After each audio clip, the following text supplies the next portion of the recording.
As we delve deeper into this debate, it is essential to understand the delicate balance between free expression and the need to protect vulnerable groups. Also remember, the freedom of speech is never absolute. It carries with it accountability and responsibility.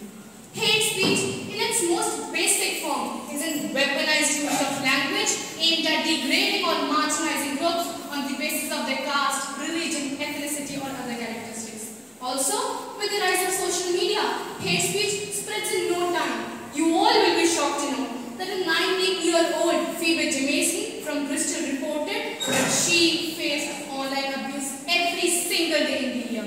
Imagine a life where someone is constantly threatening you without a miss. Imagine the mental trauma, the pain, the agony faced by her.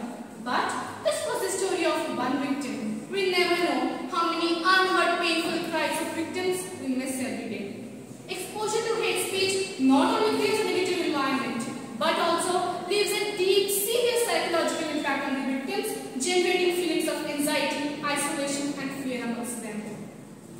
The erosion of social cohesion impedes the development of inclusive institutions, which is a key aspect of SDG 16. Hate speech ruthlessly tears the social fabric by sowing seeds of mistrust and animosity amongst diverse communities.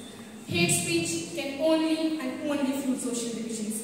Be it the Rohingya genocide in Myanmar, the anti-Muslim riots in Sri Lanka, or the anti-Hindu riots in Delhi and Bangladesh, the root cause of all these riots and genocides was hate speech. Also, on 30th January 1939, Adolf Hitler germinated the seeds of hatred all across the world.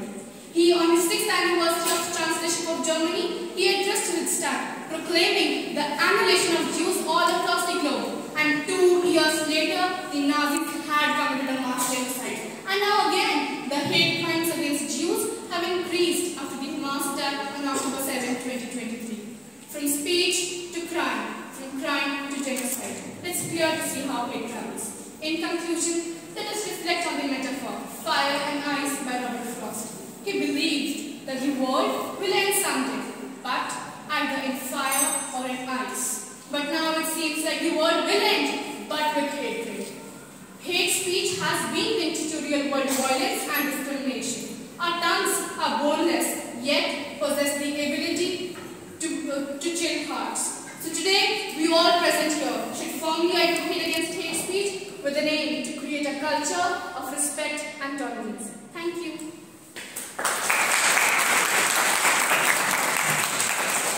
Rebuttal round.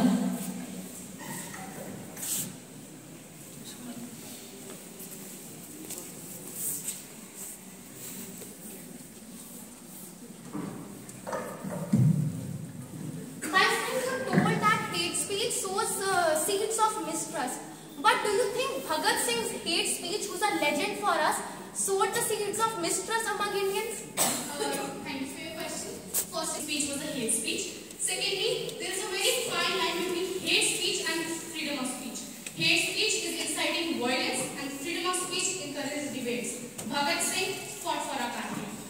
Hate speech and for Britishers. For us, it was not a hate speech. So according to their perspective, it was a hate speech. Like I am fought for our country and it would be the hate speech for militants. And as you use the term militants, can you please tell me who are militants? The people who spread positivity, I guess? No, they spread negativity. So I guess we need to condemn them. Thank you for your answer. Please repeat.